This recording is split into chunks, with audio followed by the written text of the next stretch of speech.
Eu sei que existe uma ideia muito bonita de que as mães são fortes por natureza, que a gente nasce com uma espécie de armadura invisível que nos protege de tudo, da dor, do abandono, da vergonha, que somos capazes de aguentar qualquer coisa desde que os filhos estejam bem.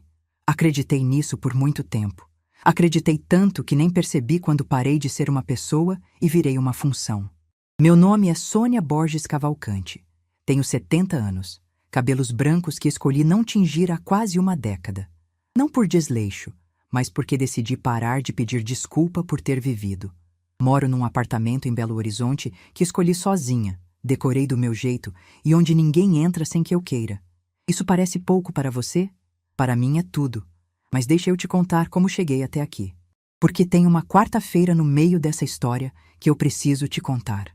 Uma quarta-feira comum, de céu encoberto e cheiro de chuva no fim do dia, que foi o momento exato em que alguma coisa dentro de mim, que estava dobrada há tempo demais, finalmente se endireitou.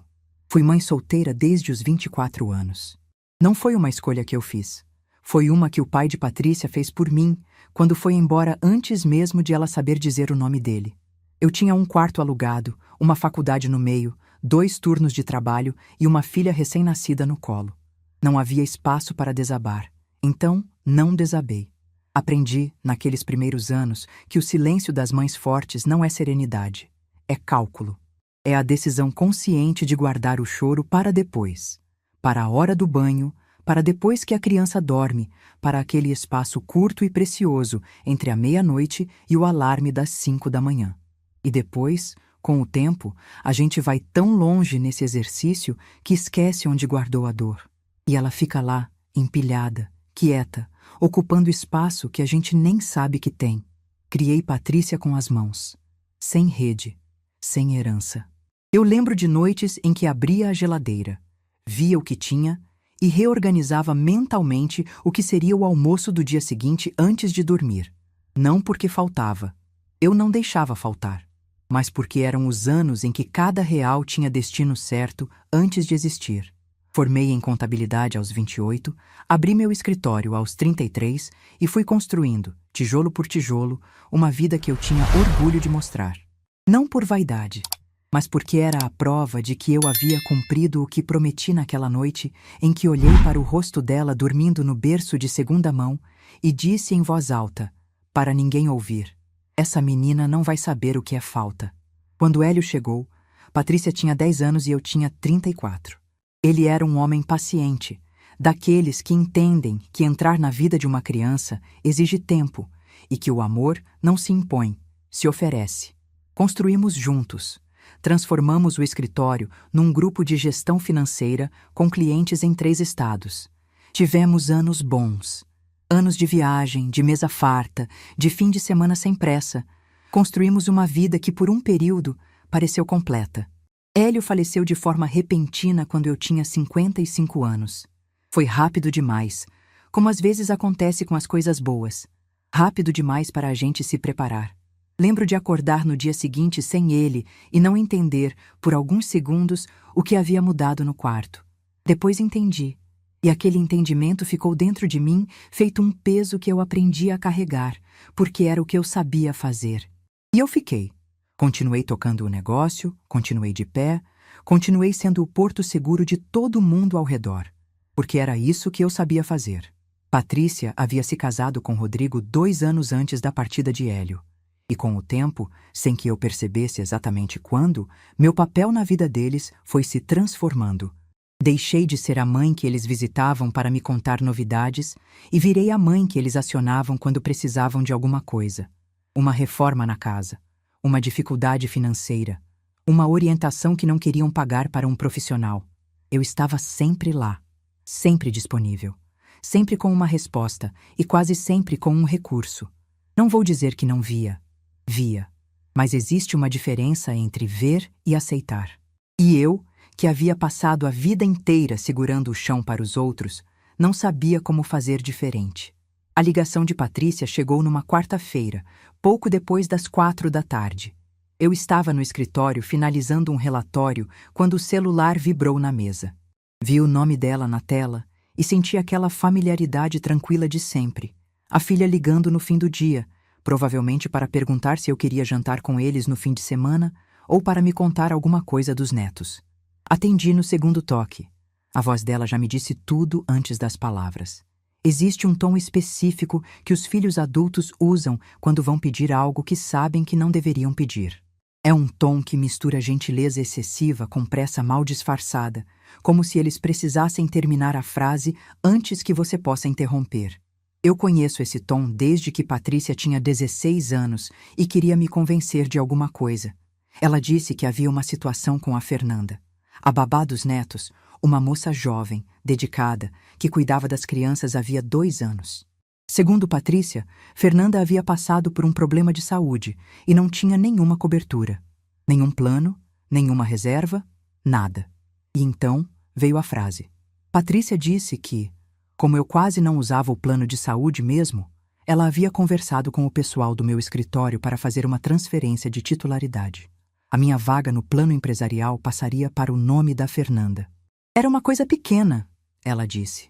Temporária. Eu ia entender, ela tinha certeza. Fiz silêncio. Ela continuou falando, preenchendo o espaço com mais palavras, como quem empilha travesseiros numa porta para evitar que alguém entre. Disse que eu era saudável, graças a Deus, que raramente precisava de médico, que a Fernanda estava numa situação difícil e que família ajuda família. Família ajuda família. Fiquei olhando pela janela do escritório enquanto ela falava. O céu estava daquele cinza pesado que antecede chuva. Não a chuva que limpa, mas a que apenas umedece tudo e vai embora sem resolver nada. Uma motocicleta passou lá embaixo. Alguém bateu uma porta no corredor. O mundo continuava, completamente indiferente a tudo que estava acontecendo dentro de mim naquele momento. Quando ela terminou, eu disse, "Tudo bem, minha filha." 3 palavras, e desliguei. Fui à farmácia a pé. São 4 quadras do meu escritório até a farmácia onde compro meus remédios há anos. Normalmente passo o cartão. O sistema reconhece meu plano. E o valor é simbólico. Dessa vez não. Peguei a fila. Entreguei as receitas. O rapaz atrás do balcão, um menino novo que eu nunca havia visto antes, digitou, olhou para a tela, digitou de novo e me olhou com aquele sorriso educado de quem vai dizer uma coisa desconfortável e preferia não ter que dizer. A senhora não está mais no sistema do plano. Vai querer pagar particular? Não senti raiva naquele momento. Senti algo mais fundo do que raiva. Senti o peso exato de tudo que eu havia sustentado em silêncio por décadas, se concentrando naquele número que apareceu no visor da caixa registradora. R$ 186. Coloquei o cartão. Paguei. Peguei a sacola com os remédios para pressão e tireoide. Os mesmos que tomo há 7 anos, os mesmos que nunca falei para Patrícia que precisava tomar porque não queria preocupá-la, porque sempre achei que expor minhas necessidades era um tipo de fraqueza. E saí. Do lado de fora, sentei num banco de praça que fica pertinho dali. O vento tinha aquele cheiro de terra molhada que anuncia chuva. Coloquei a sacola no colo e fiquei olhando para a rua. Havia uma mulher empurrando um carrinho de bebê do outro lado da calçada. Um casal de idosos caminhando de mãos dadas, em silêncio, daquele silêncio confortável de quem não precisa mais se explicar. Um menino de uns 12 anos andando de bicicleta com fone de ouvido, completamente alheio ao mundo. O mundo seguindo, indiferente, como sempre.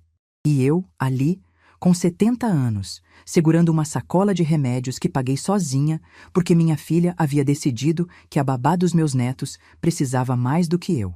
Não chorei. Isso é importante que você saiba. Não chorei porque não era um momento de choro. Era um momento de clareza. E clareza, diferente de choro, não precisa de lágrimas. Ela simplesmente chega, fria, precisa, definitiva, e ocupa o espaço que antes era confusão. Fiquei pensando em quantas vezes, ao longo daqueles anos todos, eu havia me colocado por último. Não como sacrifício consciente e nobre, mas como hábito. Como uma postura que eu havia assumido tão cedo e mantido por tanto tempo que virou parte de quem eu era. A mãe que não reclama. A mãe que entende. A mãe que está sempre disponível, sempre de pé, sempre com café passado na hora e bolo de fubá na mesa. A mãe que quase não usa o plano mesmo. Essa frase ficou girando dentro de mim, não como acusação, mas como revelação. Era assim que minha filha me via, como alguém que ocupa espaço sem necessidade real, como uma vaga que pode ser realocada quando aparecer alguém com uma demanda mais urgente. E o pior, eu havia deixado que ela chegasse a essa conclusão. Havia sido tão discreta nas minhas próprias necessidades, tão cuidadosa para não incomodar, que acabei convencendo minha própria filha de que eu não precisava de nada. Fiquei quanto tempo naquele banco? Não sei ao certo. O suficiente para a chuva que estava chegando desistir e ir embora sem cair. O suficiente para uma pomba pousar do meu lado, me olhar com aquela indiferença característica dos animais que vivem em cidade e ir embora também. Quando me levantei, peguei a sacola, endireitei a coluna, esse gesto automático que minha mãe me ensinou quando eu tinha 8 anos. Costas retas, Sônia, você é uma Borges. E andei de volta para o escritório. Havia algo diferente no meu passo. Não sei se você consegue imaginar o que é ter 70 anos e sentir que uma decisão se formou dentro de você tão completamente, tão sem hesitação, que o corpo inteiro reconhece antes da mente terminar de processar. Como quando a gente encontra a chave que estava procurando num lugar óbvio. E a sensação não é de alegria, é de é claro que era aqui. Era isso, não raiva, não mágoa. Algo muito mais antigo do que as duas. Uma espécie de cansaço que finalmente encontrou a porta certa e disse: aqui, é aqui que termina. Sentei na minha mesa, afastei o relatório pela metade e peguei o telefone. Liguei para Dr. Marcelo. 20 anos de parceria deixam um homem acostumado a reconhecer o que uma ligação direta, não pela secretária, não por mensagem, significa. Ele atendeu no primeiro toque. Disse a ele com a voz mais tranquila que já usei em toda a minha vida: Marcelo, preciso que você tome 3 providências ainda essa semana. Anota aí. Ele perguntou se eu estava bem. Disse que estava. E era verdade. Estava melhor do que havia estado em anos. Ele anotou. Naquela noite, enquanto Patrícia jantava no apartamento que ela não sabia que era meu, e Rodrigo conferia os números da empresa que ele não sabia que eu sustentava, eu aqueci uma sopa, assisti ao noticiário e fui dormir às 10 horas. Não senti culpa. Não senti medo. Senti, pela primeira vez em muito tempo, algo que eu havia deixado de reconhecer dentro de mim. Senti que eu havia voltado. Tem uma coisa que ninguém te conta sobre ser a pessoa forte da família. Ninguém te conta que, com o tempo, ser forte deixa de ser uma escolha e vira uma expectativa. E expectativa, diferente de escolha, não tem limite. Não tem fim de expediente. Não tem dia de folga. Você simplesmente vai sendo acionada. Como se aciona uma tomada, sem pensar de onde vem a energia, sem se perguntar se a corrente um dia vai acabar. Eu fui essa tomada por décadas, e o mais curioso é que nunca ninguém precisou me pedir. Eu mesma fui ocupando esse lugar, tijolo por tijolo, achando que era amor. E era. Mas era também um hábito, e hábitos antigos têm raízes que a gente não vê até o dia em que tenta arrancar. Deixa eu te contar o que estava embaixo da superfície dessa história. O que Patrícia não sabia. O que Rodrigo sabia, mas preferia não nomear. E o que eu mesma demorei décadas para entender sobre mim mesma. Quando Patrícia casou com Rodrigo, eu estava com 53 anos e um escritório que havia me custado metade da vida construir. Rodrigo era engenheiro civil, competente na profissão, ambicioso da maneira que os homens jovens costumam ser quando ainda acham que ambição e preparo são a mesma coisa. Ele tinha planos grandes. Só faltava o que quase sempre falta no começo: capital. A conversa aconteceu num domingo, alguns anos depois do casamento deles. Patrícia havia saído para uma tarde com as amigas, e Rodrigo apareceu no meu escritório com aquela expressão de quem ensaiou o que ia dizer, mas ainda não tem certeza de como vai soar. Ele queria abrir a própria empresa. Tinha contratos promissores com uma construtora regional e um plano de negócios que havia montado durante meses. O que faltava era a garantia financeira inicial, o tipo de aporte que dá credibilidade para quem está começando, que abre portas que currículo e promessa não abrem. Escutei tudo. Fiz perguntas. Analisei os números que ele trouxe com a seriedade de quem passou 30 anos entendendo de gestão financeira. E então ele disse a parte que eu não esperava. Pediu que eu nunca contasse para Patrícia. Não porque havia algo errado, mas porque ele queria que a empresa fosse construída com o nome dele na frente, sem que a mulher soubesse que a sogra havia entrado como base. Queria ser, nas palavras dele, o homem que construiu sozinho. Disse que Patrícia o respeitaria mais assim, que a dinâmica entre eles ficaria mais saudável se ela achasse que ele havia conseguido sem depender da família dela. Fiquei olhando para ele por um momento. Hoje, com a distância que o tempo dá, consigo ver o quanto aquele pedido já dizia tudo sobre o que viria depois. Um homem que precisa esconder a origem do seu sucesso não está construindo, está encenando. E eu, que deveria ter entendido isso ali, concordei. Entrei como sócia silenciosa. Constituímos uma empresa no meu nome, a SBC Participações, iniciais do meu nome completo, que ele mesmo sugeriu achando que era elegante. E formalizamos tudo em contrato, com cláusulas que Dr. Marcelo redigiu com o cuidado de sempre. Rodrigo assinou sem ler com a atenção que merecia. As pessoas raramente leem o que assinam quando estão animadas com o futuro. Por anos, a empresa dele funcionou com o meu dinheiro como coluna vertebral. Ele cresceu, contratou funcionários, fechou contratos, e eu recebi minha participação nos lucros todo mês, em silêncio, enquanto Patrícia achava que o marido havia construído tudo com as próprias mãos. Guardei esse segredo como guardei tantos outros ao longo da vida, com cuidado, sem drama, e com a convicção ingênua de que o momento certo para contar sempre chegaria. Nos primeiros anos, acompanhei o crescimento da empresa de longe, recebia os relatórios mensais, analisava as margens, sugeria ajustes por intermédio do Dr. Marcelo, nunca diretamente, para não quebrar a ficção que Rodrigo havia pedido para manter. Quando a empresa passou por um momento turbulento no terceiro ano, um contrato grande que não se concretizou, uma crise de fluxo de caixa que poderia ter encerrado tudo, foi uma injeção discreta da SBC Participações que segurou o negócio em pé. Rodrigo nunca comentou esse episódio com Patrícia. Ela soube apenas que tinham passado por um período difícil, mas havia se resolvido. E se resolveu, com o meu dinheiro, trabalhando em silêncio por baixo de uma história que ele contava como se fosse só dele. Não me arrependo de ter ajudado, mas me arrependo de ter ajudado de um jeito que me apagava. Mas havia mais. Sempre havia mais. Quando Rodrigo e Patrícia decidiram comprar um apartamento, o financiamento que conseguiram sozinhos não cobria o imóvel que eles queriam, o que era grande o suficiente para os 2 filhos que já planejavam ter, bem localizado, perto de boas escolas. O que sobrava dentro do orçamento deles era menor, em bairro mais distante, sem a varanda que Patrícia sempre quis. Eu me ofereci para complementar.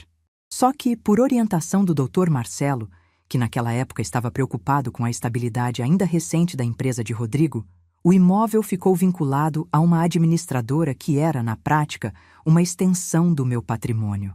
Uma estrutura de proteção que eu pretendia desfazer quando a situação deles estivesse mais consolidada. O momento certo para desfazer nunca chegou. A vida foi acontecendo. E o apartamento onde Patrícia criou os 2 filhos, onde Rodrigo recebia os sócios para jantar, onde as crianças aprenderam a andar, esse apartamento nunca deixou de ser, juridicamente, uma extensão do que eu havia construído. Eles moravam na minha generosidade sem saber o tamanho dela. E eu deixava, porque era mais fácil do que ter a conversa. Porque ter a conversa significaria expor o quanto eu havia feito, e expor o quanto eu havia feito significaria parecer que estava cobrando. E mãe que cobra parece mãe que não ama de graça. Essa é a armadilha das pessoas que cuidam demais. A generosidade vira segredo, o segredo vira prisão, e a prisão vira invisibilidade. Havia também o plano de saúde. O plano que cobria a família inteira, Rodrigo, Patrícia, os 2 netos e eu mesma, estava vinculado ao CNPJ do meu escritório. Era um plano empresarial robusto, com cobertura ampla, internação, exames, consultas com especialistas. O tipo de plano que custa caro e que quase ninguém percebe o valor enquanto está usando. Patrícia nunca perguntou quanto custava. Rodrigo sabia que era meu, mas tratava o assunto com aquela discrição conveniente de quem prefere não tornar real o que prefere não dever. Durante anos, paguei aquela fatura todo mês sem comentar. Quando um dos netos precisou de uma consulta com um especialista, era o meu plano que cobria. Quando Rodrigo fez um procedimento que não era urgência, mas que aliviou muito a vida dele, era o meu plano. Quando Patrícia teve aquele susto com um nódulo benigno há 4 anos, um episódio que durou 3 semanas de angústia e que terminou bem, graças a Deus, todos os exames, todas as consultas, todos os retornos eram cobertos pelo plano que eu pagava e sobre o qual nunca falei uma palavra sequer. Eu me lembro de cada uma daquelas 3 semanas com uma nitidez que o tempo não apagou. Lembro de ficar no escritório esperando o telefone tocar com o resultado de exame, sem que Patrícia soubesse que eu estava esperando junto. Lembro de uma noite em que ela me ligou chorando, dizendo que estava com medo, e eu fiquei na linha com ela por 2 horas, dizendo que ia ficar tudo bem. Enquanto por dentro eu rezava com uma intensidade que não sentia desde a infância. Quando o resultado final saiu favorável, eu desliguei o telefone, sentei na beira da cama e respirei fundo por um tempo que não soube medir. Nunca disse a ela que havia acompanhado cada detalhe daquele processo, que conhecia o nome de cada médico que ela consultou, o valor de cada exame, cada cobertura acionada. Que enquanto ela achava que estava passando por aquilo sozinha com o marido, eu estava ali, invisível, presente, pagando a conta sem fazer barulho. Quando ela me ligou naquela quarta-feira dizendo que eu quase não usava o plano mesmo, eu pensei em tudo isso.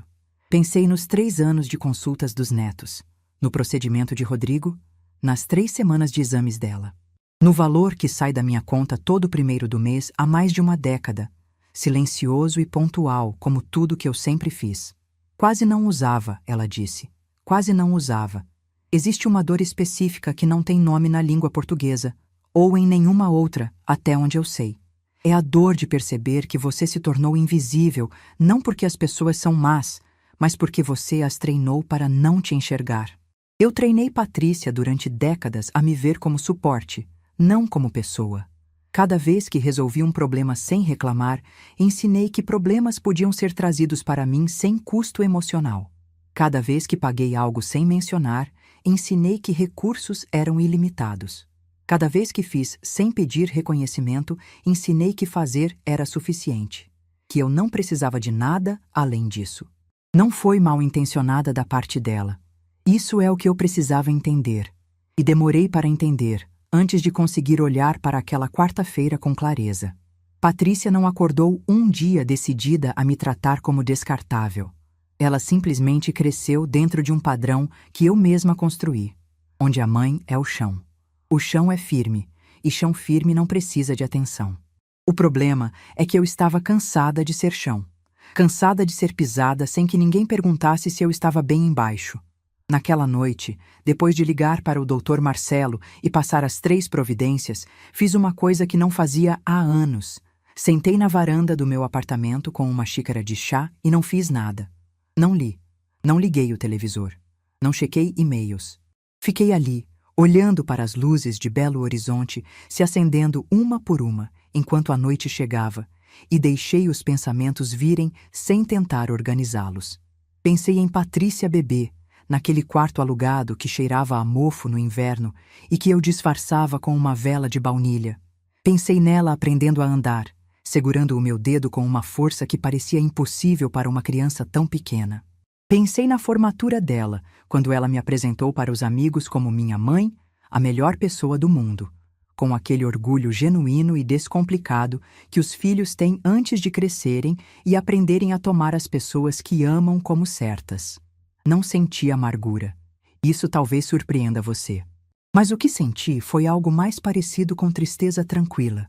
Aquela tristeza que não paralisa, que não implode, que apenas assenta.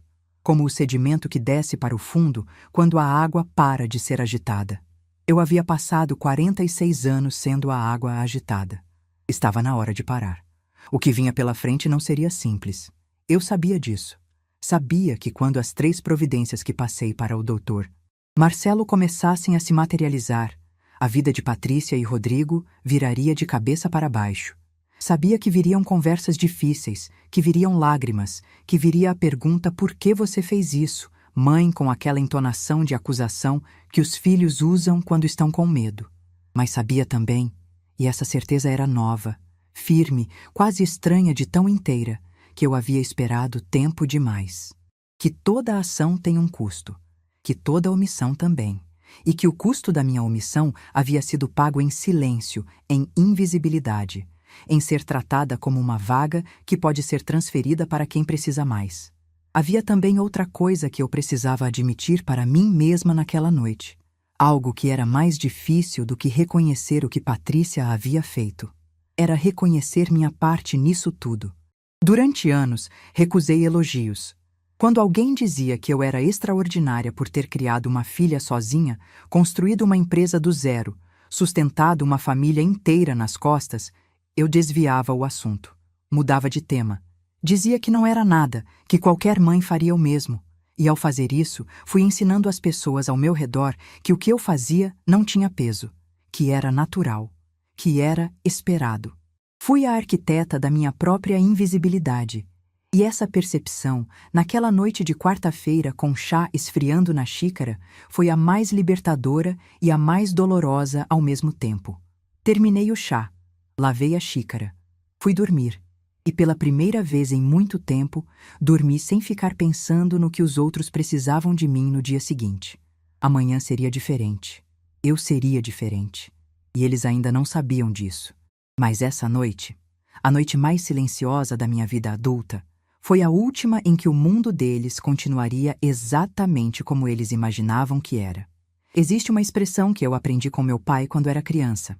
A corda sempre arrebenta do lado mais fraco.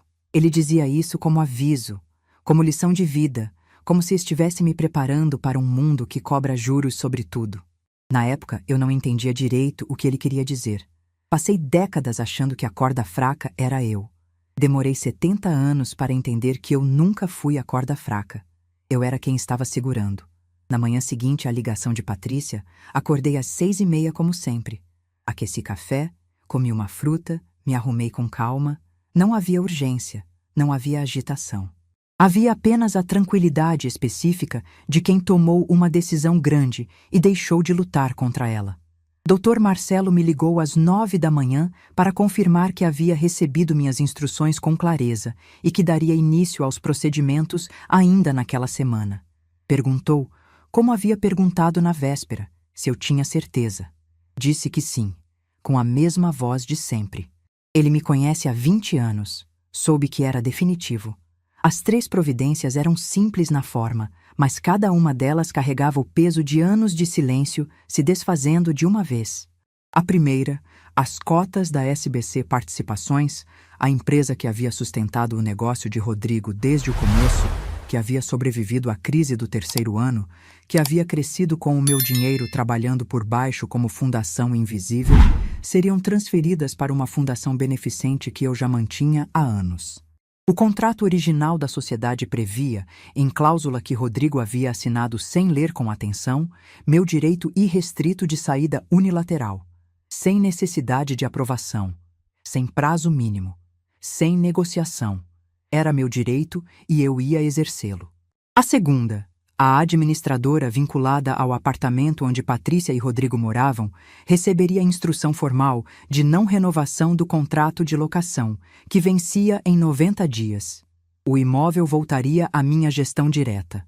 Se eles quisessem continuar morando ali, precisaríamos ter uma conversa diferente.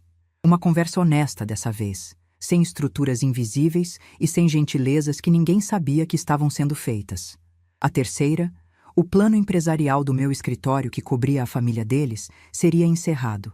Afinal, se eu havia sido retirada da cobertura, não havia mais razão jurídica nem afetiva para manter o custeio. A Fernanda, a babá que havia recebido minha vaga, descobriria sozinha o que aquele plano custava por mês.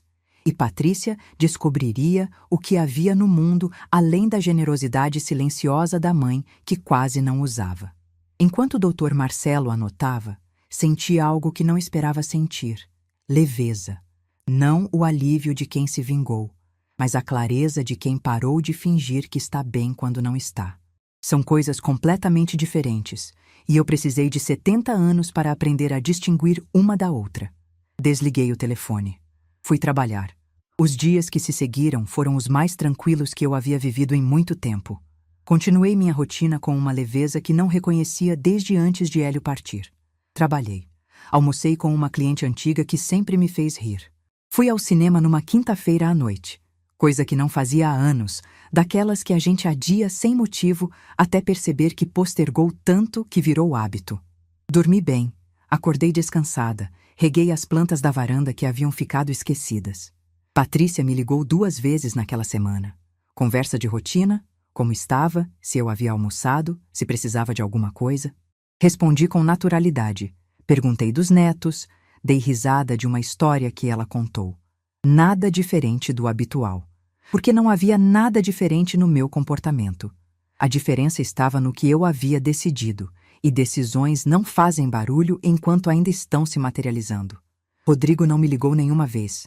Rodrigo raramente ligava. Foi numa quinta-feira à noite, 11 dias depois da ligação de Patrícia, que tudo aconteceu. Eu estava na varanda, no mesmo lugar onde havia tomado chá naquela quarta-feira de revelação, lendo um livro que havia comprado há meses e nunca encontrado tempo para começar. O apartamento estava quieto. A cidade lá embaixo fazia aquele rumor constante de cidades grandes que a gente aprende a não ouvir. E eu me lembro de pensar que estava bem. Simplesmente bem. Sem a ansiedade de quem espera alguma coisa, sem o peso de quem deve alguma coisa a alguém. Quando o celular tocou, era a Patrícia. O horário era incomum, quase 10 da noite, e a voz dela, quando atendi, era uma voz que eu não ouvia há muitos anos. Uma voz que me levou de volta para a noite em que ela tinha 16 anos e havia se perdido numa festa, quando me ligou de um orelhão sem saber bem onde estava. Era a voz de alguém que está com medo e ainda não entende exatamente do quê. Ela disse meu nome 2 vezes, antes de conseguir formar uma frase inteira. Disse que Rodrigo havia visto uma coisa no extrato do banco e que estava muito agitado, que estava falando coisas que ela não estava conseguindo entender, que ele havia pedido para ela me ligar. Fiz silêncio. Ela continuou.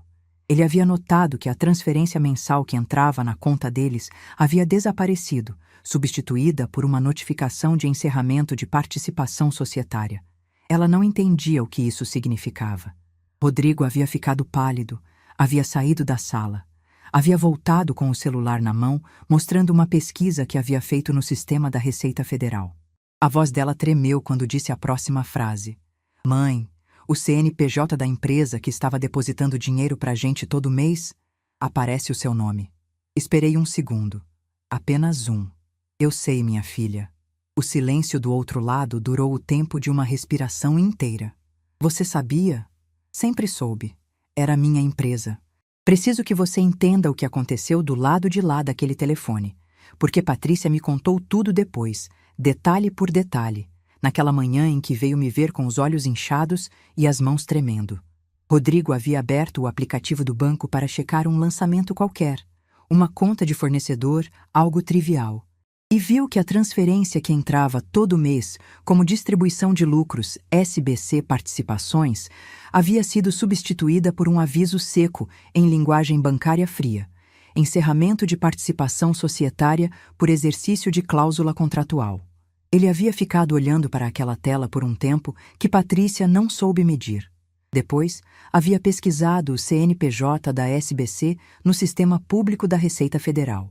O nome da sócia majoritária que havia encerrado a participação apareceu completo, sem ambiguidade. Sônia Borges Cavalcante. Naquele momento, Rodrigo entendeu, de uma vez, sem possibilidade de negação, o que havia ficado escondido por 8 anos. Que o dinheiro que havia dado credibilidade à empresa dele, que havia segurado o negócio durante a crise do 3º ano, que havia chegado todo mês como renda que ele tratava como conquista própria, era da sogra. Mas não tinha terminado. Ainda com o celular na mão, uma notificação chegou por e-mail. Era da administradora do imóvel onde moravam, aquela empresa com um nome genérico que processava o contrato de locação todo mês de forma tão silenciosa que eles haviam parado de notar. O e-mail comunicava a não renovação do contrato, que vencia em 90 dias, e solicitava confirmação de ciência. Rodrigo pesquisou o CNPJ da administradora e encontrou, mais uma vez, o mesmo nome. Foi nesse momento que ele chamou Patrícia para a sala e começou a tentar explicar o que havia descoberto. Mas as palavras não estavam vindo em ordem, porque não há ordem natural para a compreensão de que o chão que você pisou por anos tinha nome, e você nunca se deu ao trabalho de perguntar qual era. Patrícia me contou que ele repetiu a mesma frase 3 vezes, como se precisasse ouvir em voz alta para acreditar. A sua mãe era a sua mãe. Era tudo da sua mãe. E então ela pegou o telefone e me ligou. Ficamos em silêncio por alguns segundos depois que eu confirmei. Depois ela perguntou, com uma voz que eu nunca havia ouvido dela, nem na adolescência, nem nos momentos mais difíceis. Ela perguntou: "Por quanto tempo, mãe?" Respondi com calma. Dei os números. 8 anos de sociedade na empresa. O imóvel vinculado desde o começo do casamento. O plano de saúde há mais de uma década. Cada informação que eu dava era seguida por um silêncio diferente.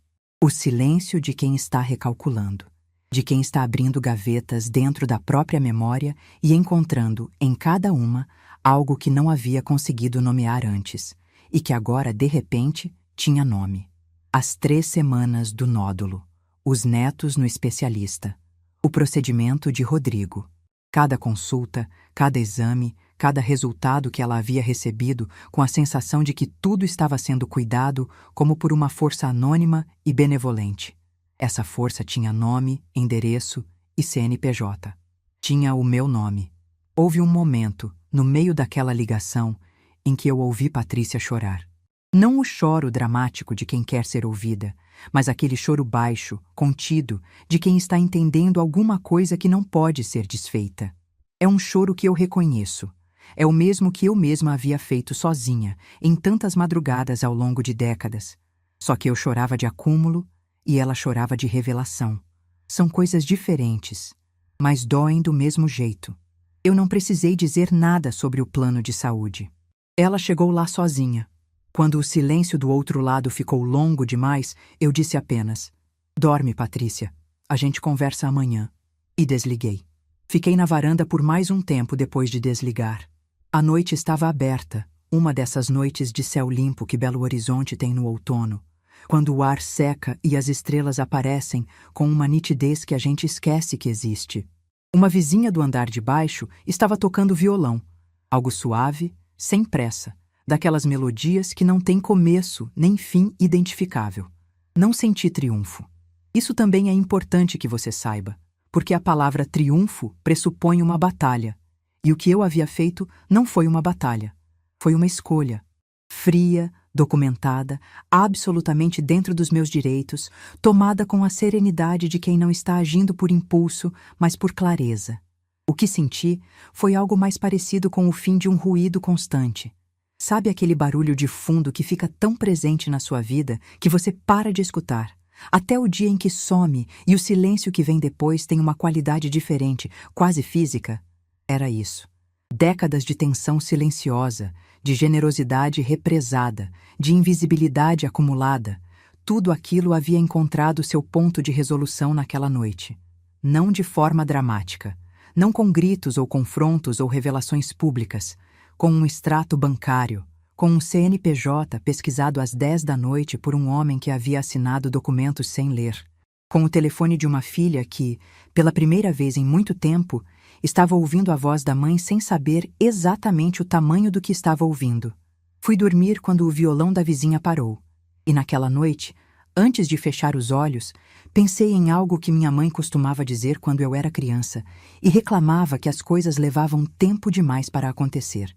Ela dizia: "Sônia, água mole em pedra dura, tanto bate até que fura." Ela estava certa. Sempre esteve. Só que dessa vez, a pedra não era o mundo lá fora. Era eu. E eu havia finalmente furado. Amanhã, quando Patrícia chegasse à minha porta com os olhos vermelhos e as perguntas que eu sabia que viriam, eu estaria pronta. Não com defesas. Não com justificativas. Apenas com a verdade. Simples, inteira, sem ornamentos. A verdade de uma mulher que passou a vida construindo o chão dos outros e que numa quarta-feira comum de céu encoberto decidiu construir o próprio. Minha mãe tinha um ditado para quase tudo. Era daquelas mulheres que carregavam sabedoria popular como quem carrega a chave no bolso, sempre à mão, sempre pronta para abrir alguma coisa. Um dos que ela mais repetia, especialmente nos momentos em que eu estava brava com alguém e querendo gritar, era este: Filha, nunca responda no calor. Espera a água ferver, apaga o fogo e só então abre a panela. Eu demorei a entender o que ela queria dizer. Achei por muito tempo que era um conselho sobre paciência. Só depois de velha, entendi que era um conselho sobre poder. Quem abre a panela na hora certa, controla o que sai dela. Patrícia chegou às 8h40 da manhã seguinte. Eu já estava acordada havia 2 horas. Havia feito café, arrumado a cozinha, regado as plantas da varanda e separado uma receita de bolo de fubá que estava querendo testar há semanas. Não por ansiedade, mas porque sempre funcionei melhor em movimento e porque queria que, quando ela chegasse, o apartamento cheirasse a algo familiar. Algo que dissesse: aqui ainda é a casa da sua mãe. Isso não mudou. Ouvi a campainha e fui abrir a porta com as mãos ainda levemente enfarinhadas de tanto mexer na tigela. Patrícia estava do lado de fora com um casaco que não era do tempo. O dia estava quente, e os olhos com aquela vermelhidão específica de quem não dormiu ou dormiu mal. Rodrigo não havia vindo. Eu não esperava que viesse. Esse era um encontro entre nós duas, e no fundo, acho que os dois sabiam disso. Deixei ela entrar. Indiquei a cadeira que ela sempre sentou desde criança, a da cabeceira da mesa da cozinha, de onde dá para ver a janela e o pedaço de céu que aparece entre os prédios. Coloquei café na xícara dela sem perguntar se queria. Sentei do outro lado da mesa. E esperei. Ela ficou um bom tempo sem falar. Envolvia a xícara com as 2 mãos, olhava para o café, olhava para mim, voltava para o café. Eu a conheço desde antes dela existir. Conheço cada variação do silêncio dela. E aquele era o silêncio de quem tem muita coisa para dizer e não sabe por qual fio puxar sem que tudo desabe de uma vez. Olhei para ela com atenção naquele silêncio. Vi a mulher de 46 anos que ela havia se tornado. Cabelos bem cuidados, roupa de trabalho que ela havia claramente colocado por hábito antes mesmo de pensar no que vestir. Uma linha de tensão entre as sobrancelhas que eu reconhecia, porque às vezes me vejo no espelho com a mesma linha. Vi também, por um segundo, a menina de 3 anos que ficava na porta da cozinha, me observando cozinhar, curiosa e quieta, como se o mundo coubesse inteiro naquele recorte de porta. Foi ela quem falou primeiro. Disse que havia passado a noite inteira tentando lembrar de algum momento em que eu havia dado alguma pista. Alguma vez em que eu houvesse mencionado a SBC, ou a administradora, ou qualquer coisa que ela pudesse reconhecer agora com a clareza que o tempo dá. E disse que não havia encontrado nenhuma. Confirmei. Não havia pista porque eu nunca havia deixado nenhuma. Ela perguntou por quê. Eu disse que, no começo, havia sido pelo pedido de Rodrigo, que não queria que ela soubesse da sociedade para manter a narrativa de que havia construído tudo sozinho, que eu havia concordado por razões que hoje reconhecia como equivocadas, e que, com o tempo, o segredo havia crescido junto com tudo o mais, e revelar uma parte significava revelar o conjunto, e revelar o conjunto nunca havia encontrado o momento certo. Ela ficou quieta processando isso. Depois perguntou se eu havia ficado com raiva quando ela me ligou para falar do plano. Pensei antes de responder. Não porque não soubesse a resposta, mas porque queria que ela chegasse da forma certa, sem exagero, sem drama, com o peso exato que merecia. Disse que não havia sido raiva, que raiva passa, se dissolve, perde força. O que eu havia sentido era algo mais permanente do que raiva. Era o reconhecimento de um padrão que eu havia deixado se instalar por tempo demais, e a compreensão de que só eu tinha o poder de mudá-lo. Ela perguntou se eu poderia ter simplesmente conversado com ela, antes de tomar qualquer atitude. Essa era a pergunta que eu esperava. E era também a mais justa das perguntas que ela poderia ter feito. Olhei para minha filha, essa mulher de 46 anos que eu havia criado sozinha, que havia apresentado aos amigos como a melhor pessoa do mundo, que havia passado 3 semanas com medo de um nódulo enquanto eu acompanhava cada exame em silêncio. E respondi com honestidade. Disse que poderia sim, que havia oportunidades ao longo dos anos para ter conversas que eu não tive. Que parte da responsabilidade pelo que havíamos nos tornado era minha.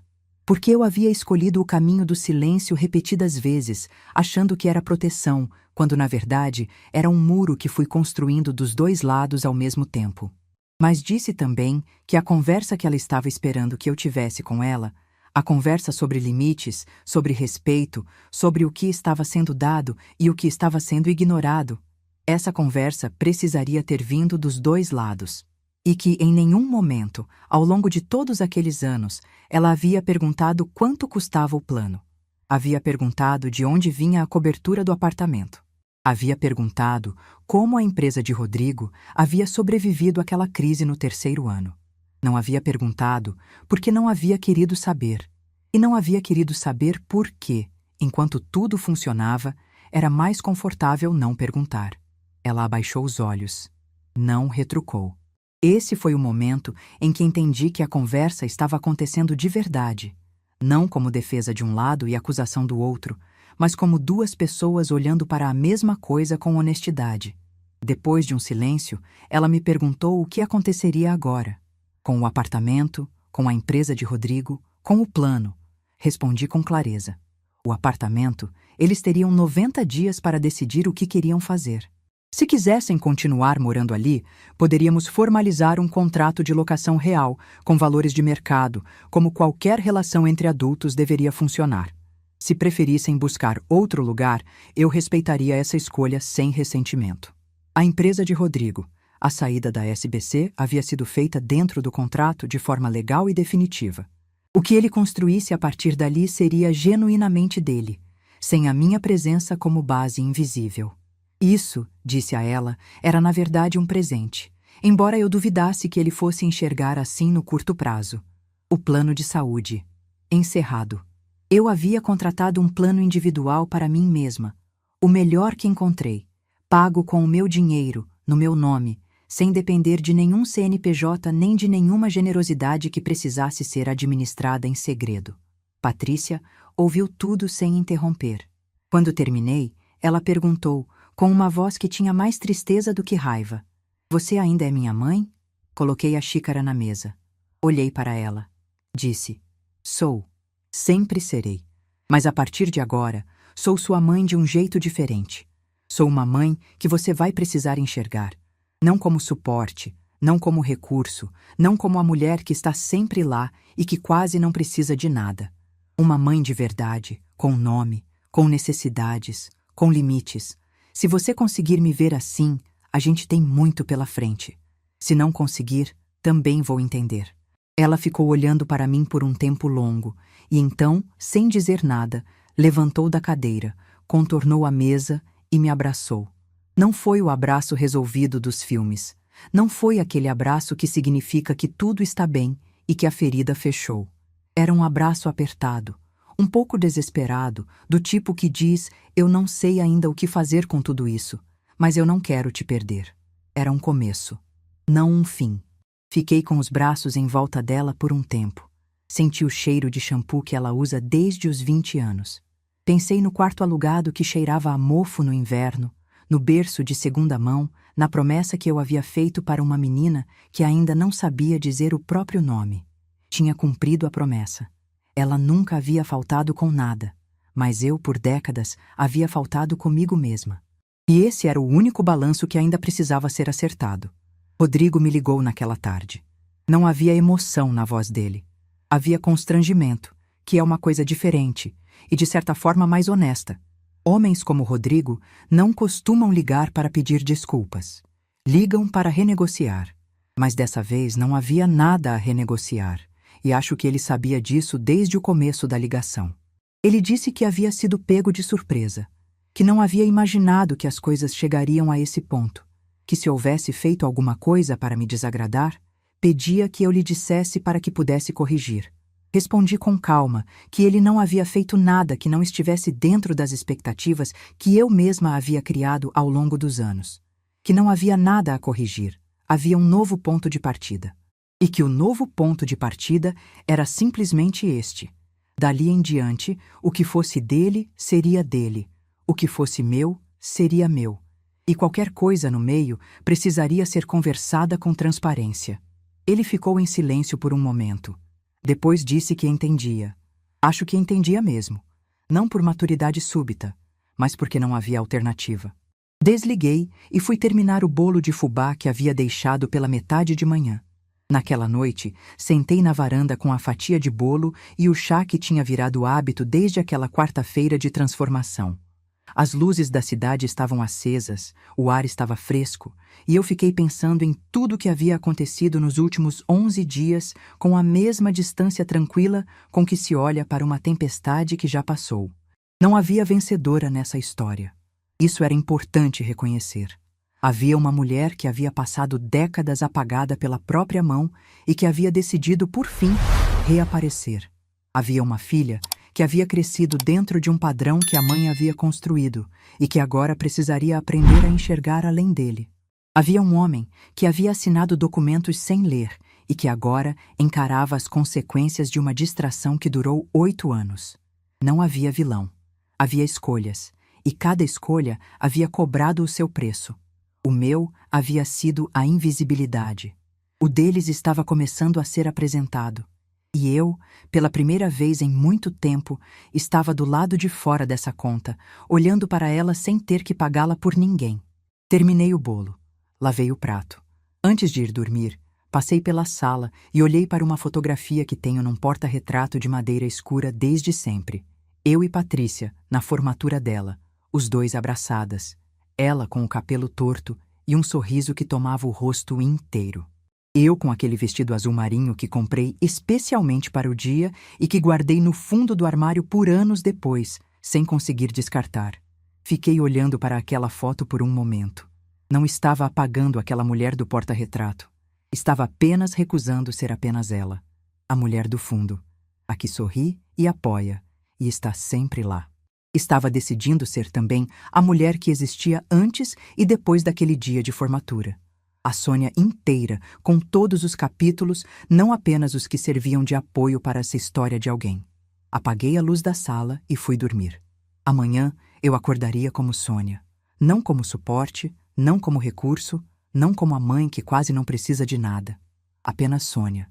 E depois de 70 anos, isso era mais do que suficiente. 6 meses. É o tempo que passou entre aquela quarta-feira de céu encoberto e cheiro de chuva. A quarta-feira do plano de saúde, da farmácia, dos 186 no visor. E hoje, quando me sento aqui para contar o final dessa história. 6 meses parecem pouco para tanta coisa. Mas a vida tem esse feitio estranho. Às vezes, uma década passa sem que nada mude de verdade. E às vezes, 6 meses reorganizam tudo que parecia fixo. Eu aprendi isso.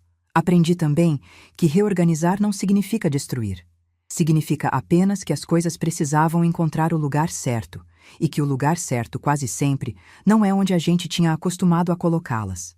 Deixa eu te contar o que aconteceu, porque essa história merece um final honesto. Não um final de novela, não um final de manual de autoajuda. Um final de vida real, com as texturas que a vida real tem, que às vezes são ásperas, às vezes são suaves, e quase sempre são as duas coisas ao mesmo tempo. Patrícia e Rodrigo decidiram não ficar no apartamento. Eu não estava esperando essa decisão. Havia imaginado que, diante da opção de regularizar o contrato com valores de mercado, eles escolheriam ficar. O apartamento era grande, bem localizado, as crianças tinham escola perto, a vida deles estava enraizada naquele endereço. Mas Rodrigo me ligou 2 semanas depois da nossa conversa e disse, com uma voz que eu reconheci como a de alguém que ensaiou muito antes de discar, que eles haviam decidido buscar um lugar próprio, que precisavam de um imóvel que fosse genuinamente deles, que entendiam minha posição, mas que morando num espaço que dependia da minha decisão para continuar existindo, eles nunca conseguiriam construir de verdade. Fiquei em silêncio depois que ele terminou. E então disse que achava que ele havia tomado a decisão mais madura da vida dele. E era verdade. Eles se mudaram num sábado de março.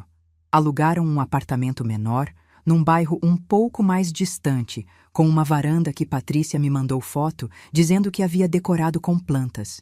E acrescentou que havia aprendido a gostar de plantas comigo. Essa mensagem eu guardei. A empresa de Rodrigo, sem a SBC Participações, passou por 3 meses difíceis. Ele precisou renegociar prazos com fornecedores, buscar uma linha de crédito no banco, cortar 2 contratos que não eram lucrativos o suficiente para sobreviver sem a gordura que o meu aporte proporcionava. Em outras palavras, precisou, pela primeira vez, sentir o peso real do que havia construído e descobrir se conseguia sustentar sozinho. Conseguiu, com esforço, com suor, com algumas noites que Patrícia me descreveu como as mais tensas do casamento deles. Mas conseguiu. Nunca disse isso para ele diretamente. Mas penso que foi o período mais valioso da vida profissional de Rodrigo. Não porque foi fácil, mas exatamente porque não foi. Existe uma diferença fundamental entre saber que algo é seu e sentir que algo é seu. Ele passou 8 anos sabendo. Agora estava aprendendo a sentir. A Fernanda, a babá que havia recebido minha vaga no plano, descobriu o valor da mensalidade quando recebeu a primeira cobrança após a reestruturação. Patrícia me contou que ela ficou sem palavras, que havia assumido que era um benefício simples, módico, do tipo que empregadores oferecem como cortesia. Quando viu o valor real, precisou sentar. Não conto isso com satisfação. Conto porque é parte da história e porque essa parte diz algo importante. Quando a gente invisibiliza a própria generosidade por tempo demais, ela para de ter peso para quem recebe. A Fernanda não era má.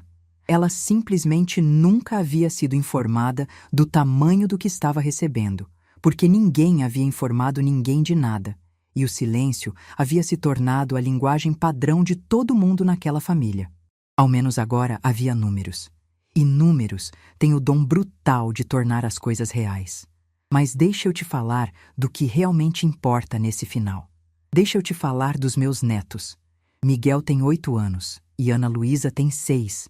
Eu havia passado os últimos anos sendo a avó que aparecia nas datas importantes, aniversários, Natal, Páscoa, e que preenchia os intervalos com ligações rápidas e perguntas sobre a escola. Não porque não quisesse mais, mas porque havia me encolhido tanto, havia ocupado um espaço tão pequeno na vida deles para não incomodar, que havia me tornado uma presença de ocasião na vida de 2 crianças que deveriam me conhecer de verdade. Depois que Patrícia e eu começamos a reconstruir nossa relação, devagar, com honestidade, sem fingir que o que aconteceu não aconteceu, ela me perguntou um dia se eu gostaria de buscar as crianças na escola numa sexta-feira e ficar com elas no fim de tarde. Disse que sim sem nem terminar de ouvir a frase. Fui buscá-los numa sexta-feira de abril, com o carro que comprei para mim no ano passado.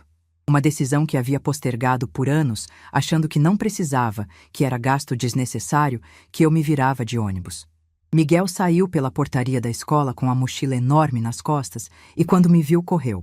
Abraçou minha cintura com aquela força desproporcionada que só as crianças têm, como se o abraço precisasse provar alguma coisa.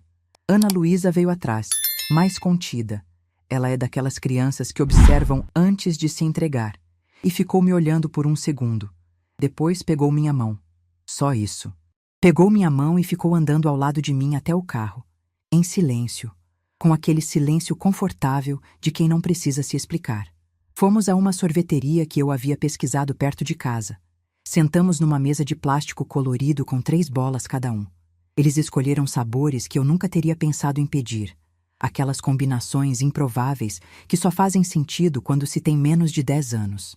O Miguel misturou chocolate com maracujá e declarou que era a melhor coisa do mundo. A Ana Luísa pediu baunilha, igual a minha, e olhou para mim com um sorriso pequeno, daqueles que as crianças dão quando querem dizer algo que ainda não sabem colocar em palavras. Fiquei os olhando comer sorvete e falando ao mesmo tempo, atropelando um ao outro com histórias da escola, e pensei, é isso, é exatamente isso que eu havia deixado passar.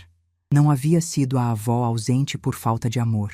Havia sido a avó que foi encolhendo, encolhendo, encolhendo, até quase desaparecer da vida cotidiana deles sem que ninguém percebesse, inclusive eu. Aquela sexta-feira na sorveteria foi a primeira de muitas.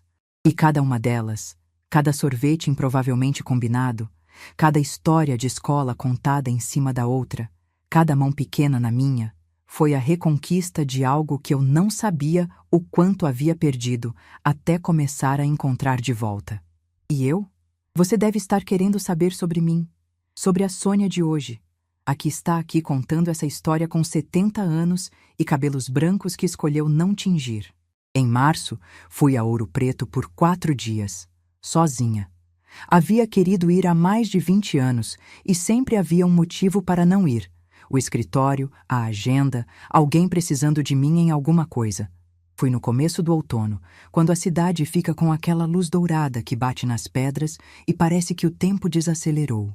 Fiquei numa pousada pequena perto do centro, acordei sem alarme todos os dias, caminhei pelas ruas de pedra sem destino definido, entrei em igrejas que nunca havia visitado, comi em restaurante sozinha, sem sentir que precisava me justificar por estar sem companhia. Na última tarde, sentei numa escadaria de frente para uma praça com uma xícara de café na mão e fiquei olhando as pessoas passarem. Tinha uma mulher mais jovem sentada alguns degraus acima de mim, desenhando no caderno com aquela concentração de quem está completamente presente no que está fazendo. Um casal de turistas, fotografando tudo. Um senhor idoso alimentando pombas com uma paciência que só os anos ensinam. Tirei uma foto daquela praça com o meu celular, não para postar em lugar nenhum, só para ter. Para lembrar que existiu uma tarde em que eu estava ali, sem precisar ser de ninguém, sem ter que resolver nada, sem o peso de ser o chão de coisa alguma, e que aquela tarde era boa. Era boa de um jeito simples e completo que eu havia esquecido que existia. Fiquei pensando em como a vida tem essa capacidade de caber inteira num único momento quando a gente para de correr. Havia passado décadas correndo. Correndo para pagar conta, para resolver problema, para estar disponível, para não faltar. E havia esquecido que correr com tanto empenho para os outros é também uma forma de não precisar parar e olhar para dentro. Naquela escadaria em Ouro Preto, parei. E o que vi quando parei não foi arrependimento, não foi mágoa. Foi uma mulher que havia feito o que achava que precisava ser feito, que havia amado do jeito que sabia amar, e que havia chegado, um pouco tarde, mas ainda a tempo, ao entendimento de que amor não é apagamento. Amor não é se tornar invisível para que os outros apareçam. Amor com saúde exige presença, inclusive a sua própria. Patrícia e eu nos falamos toda semana agora, às vezes 2 vezes. As conversas mudaram. Tem menos relatos de problema e mais trocas de verdade, daquelas em que ela me conta o que está sentindo e eu faço o mesmo, sem filtrar, sem me preocupar em parecer frágil ou exigente. Ainda estamos aprendendo. Ainda tem semanas mais difíceis. Assuntos que chegamos perto e recuamos. Feridas que estão cicatrizando no tempo que precisam. Mas há algo entre nós que não havia antes. Honestidade. E honestidade, eu aprendi, é o único tipo de amor que não estraga com o tempo. Rodrigo me cumprimentou pelo aniversário esse ano com uma mensagem que não era dos netos, não era protocolo, era dele. 3 linhas simples dizendo que estava aprendendo a entender o que havia acontecido e que era grato, mesmo que ainda não soubesse completamente por quê. Respondi com 2 linhas. Era suficiente. Existe uma coisa que eu quero dizer para quem está ouvindo essa história e se reconheceu em algum pedaço dela. Para quem já foi a pessoa que segura o chão de todo mundo e nunca é perguntada se está bem. Para quem já aceitou ser retirada de um plano, de saúde, de família, de importância, porque era mais fácil do que criar conflito. Para quem já ficou na fila de uma farmácia pagando do próprio bolso algo que sempre havia sido invisível e sentiu naquele número no visor o peso de uma vida inteira de silêncio. Você não precisa de um roteiro dramático. Não precisa de documentos, de advogado, de revelação que derruba tudo. Às vezes, a virada mais poderosa da vida cabe numa decisão tomada em silêncio, numa escadaria de pedra, numa xícara de café que você preparou só para você. O que você precisa, o que eu precisei e demorei décadas para entender, é parar de tratar a sua própria presença como algo que pode ser realocado quando aparecer alguém com uma demanda mais urgente. Você não é uma vaga. Você tem nome, tem história. Tem 70 anos de decisões e sacrifícios que merecem ser vistos, não apenas usados. E se as pessoas ao seu redor ainda não entenderam isso, talvez seja a hora de parar de segurar o chão delas e descobrir com surpresa ou sem ela que elas são mais capazes de se sustentar do que você imagina. e que você, liberta do peso que carregou por tanto tempo, é muito mais inteira do que qualquer um deles jamais permitiu que você fosse. Meu nome é Sônia Borges Cavalcante. Tenho 70 anos, cabelos brancos que escolhi não tingir e uma vida que finalmente é minha. Isso é tudo, e é o suficiente. Se essa história tocou seu coração, deixe seu like, se inscreva no canal e comente aqui embaixo. No meu lugar, o que você faria? Sua mensagem pode iluminar o dia de alguém.